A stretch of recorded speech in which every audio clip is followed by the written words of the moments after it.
tất cả mọi người, chào mừng mọi người đã đến với kênh YouTube Tâm Linh của Tâm Thảo, mở màn cho một chuỗi series kể về những câu chuyện tâm linh có thật.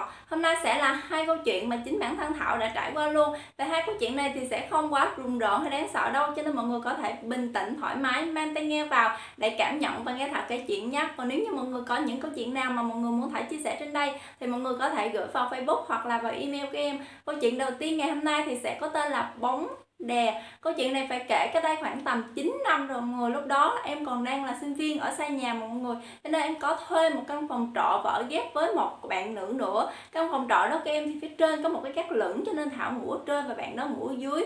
Ngày hôm đó thì em thực tập ở bệnh viện từ sáng cho đến chiều luôn mọi người, tối đến còn phải ở lại để trực đêm nữa nha. Đêm hôm đó bệnh nhân vào rất là nhiều luôn, cho nên hầu như thức trắng cả đêm không có ngủ được luôn. Ngày hôm sau khi mà giao ca xong rồi thì về đến phòng trọ khoảng tầm 9-10 giờ gì đó mọi người. Em tranh thủ vệ sinh cá nhân, ăn uống để ngủ một chút xíu, chiều còn đi học nữa.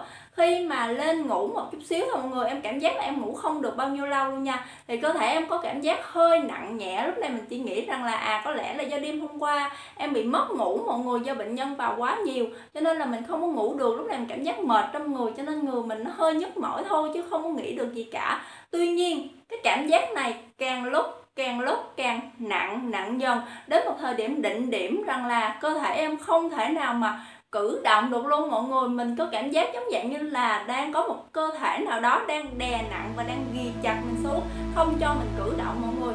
Cái miệng em lúc này cũng không thể nào mà mở ra mà nói chuyện, cứng hết cái vòng họng em luôn mọi người, không thể nào mà nói chuyện được luôn. Nhưng bên tai em vẫn nghe rất rằng rõ những cái tiếng nói chuyện của mọi người xung quanh nha mọi người, nhưng chỉ có điều là mình không có nói ra được thôi.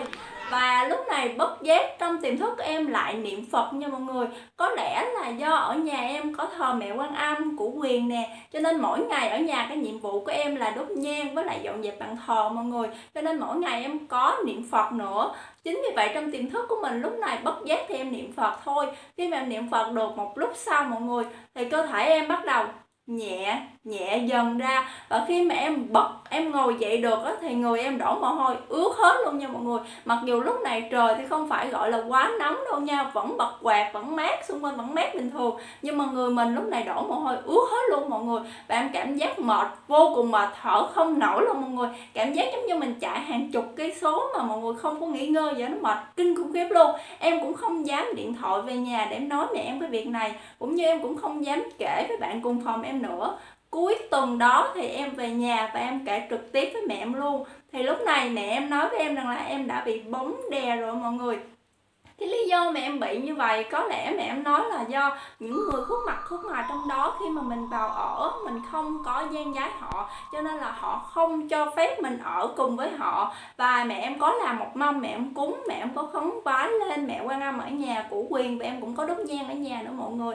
Mẹ em nói nếu như sau lần này xuống mà còn bị nữa, có thể là do họ không chấp nhận mình ở trong đó và mình phải dọn trọ đi chỗ khác mình ở. Khi mà đi xuống dưới lần này thì em có kể cho bạn em nghe, thì thật ra là nó đã bị trước em rồi nha mọi người. Nhưng mà khi mà nó bị xong rồi mọi người, nó đi chùa, nó thỉnh những cái hình Phật đó mọi người, nó dán ở đầu nằm và nó niệm Phật, thì sau đó nó không có bị cái hiện tượng đó nữa. Thì sau đó đến lượt em bị mọi người.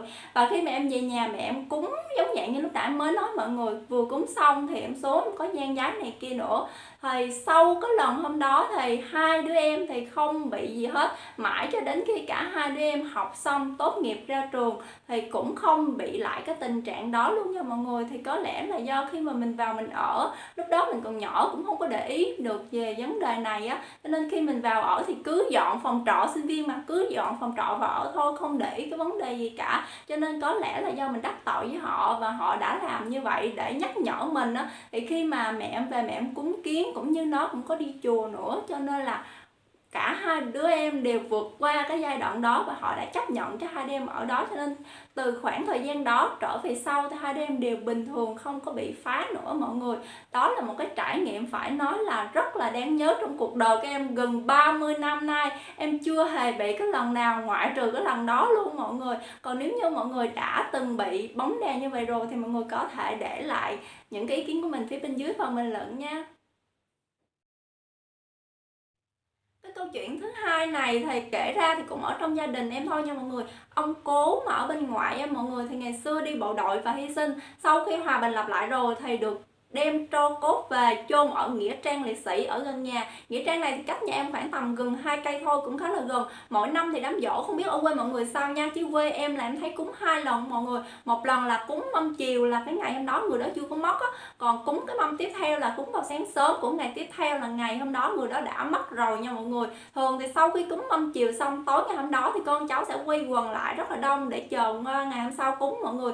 Thì ông em sẽ vào nhập vào xác bà em để nói chuyện với con cháu trong suốt một năm qua xảy ra những cái hiện tượng gì, để tâm sự nói chuyện với nhau thôi, chứ không phải là bói toán gì ở đây đâu nha. Và thường thì ba chị em sẽ không có về vào cái buổi tối đó, chỉ về cái ngày chính thôi. Cái lý do bởi vì cái ngày đám này là thường hay rơi vào những cái ngày mà tụi em thi học kỳ, với lại tụi em ôn thi mọi người, cho nên mẹ em chỉ tranh thủ chở về vào cái buổi sáng để cúng xong rồi chở tụi em ngược về dưới để tranh thủ kịp giờ để đi thi và ôn thi thôi mọi người. Cho nên là hầu như tụi em không có thấy được cái cảnh tượng nhập xác này luôn á. Tuy nhiên có một lần duy nhất trong cuộc đời em thấy, đó chính là cái ngày hôm đó bà em đi xuống nhà em chơi. Và ngày xưa làm gì có xe buýt rồi xe ô tô hay là xe máy như giờ mọi người ta chỉ đi bằng xe đạp và đi bộ thôi. Nhưng mà từ nhà ngoại em xuống nhà em nó khá là xa, cho nên là phải đi bằng xe đạp, và dì em chở bà em xuống. Khi mà đi xuống nhà em bắt buộc phải đi ngang nghĩa trang liệt sĩ. Khi mình đến cổng của nghĩa trang liệt sĩ á mọi người, thì dì em thấy có 2 cái điểm lạ. Cái điểm lạ thứ nhất là bỗng dưng sắc mặt và cử chỉ của bà em lúc này hoàn toàn thay đổi mọi người,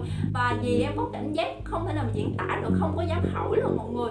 Và cái cảm giác thứ hai của dì em đó chính là chiếc xe dường như nặng rất là nhiều luôn mọi người, đạp muốn không nổi luôn mọi người, đạp rất là mệt. Mặc dù đường lúc này bằng phẳng, không phải là cái đường leo dốc nha mọi người, và gió lúc này cũng thổi theo chiều xuông chứ không phải là thổi theo chiều ngược lại đâu nha. Và dì em cũng cố hết sức đạp, cuối cùng cũng đến nhà em. Và khi mà đến nhà em rồi thì cũng nói chuyện bình thường thôi, cho đến khi bà em mồi một cái điếu thuốc lên và phà cái hơi thuốc đầu tiên ra thì bắt đầu những cái cử chỉ của bà em thay đổi rất là nhiều luôn nha mọi người. Và rõ ràng nhất đó chính là khi bà em cất cái giọng nói lên, lúc này không phải là giọng nói của một người phụ nữ nữa, mà cái giọng lúc này trầm hơn của một người đàn ông nha mọi người. Thì khi mà nghe tiếng đó, dì em đã biết được rằng là ông em đã vào xác của bà em rồi. Thì dì em có nói với em như vậy á, thì khi lúc đó thì cũng có nói chuyện với mẹ em, rồi quay qua nói chuyện với em thì cũng tâm sự bình thường thôi.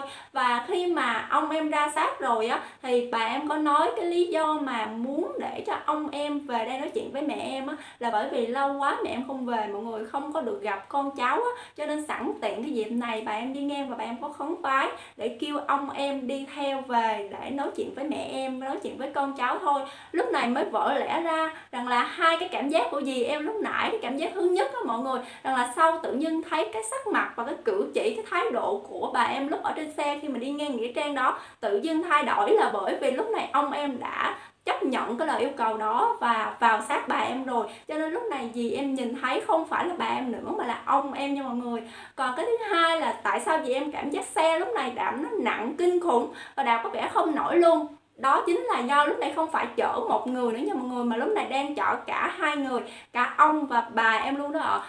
Nếu như nhà mọi người mà có hiện tượng này á, giống như Thảo vừa kể, thì mọi người có thể để lại comment của mọi người phía bên dưới nha. Có thể Thảo kể những câu chuyện này mọi người có thể không tin, nhưng nếu khi mọi người gặp cái hiện tượng này rồi thì Thảo bảo đảm mọi người sẽ không thể nào mà phủ nhận được cái cảnh tượng này đâu ạ. Những cái hiện tượng này Thảo gặp đó là trong gia đình và cũng như Thảo trực tiếp chứng kiến, không bói toán, không lên đồng hay gì cả. Đây là những câu chuyện tâm linh hoàn toàn có thật. Nếu như mọi người tin và mọi người cảm nhận nó thì mọi người sẽ thấy tin tưởng rất là nhiều. Và video của Thảo hôm nay đến đây cũng là hết rồi. Và nếu như mọi người xem video này mà mọi người có những đóng góp ý kiến gì đó cho video Thảo nữa thì mọi người có thể để lại ý kiến của mình phía bên dưới phần bình luận nha. Thì Thảo sẽ cố gắng cải thiện hơn nhiều nữa để mọi người xem video Thảo mọi người có thể cảm thấy thoải mái hơn nè. Và bây giờ thời lượng dành cho Thảo video này cũng đã hết rồi. Bây giờ Thảo xin nói lời chào thân ái và hẹn gặp lại mọi người trong những video tiếp theo. Bye.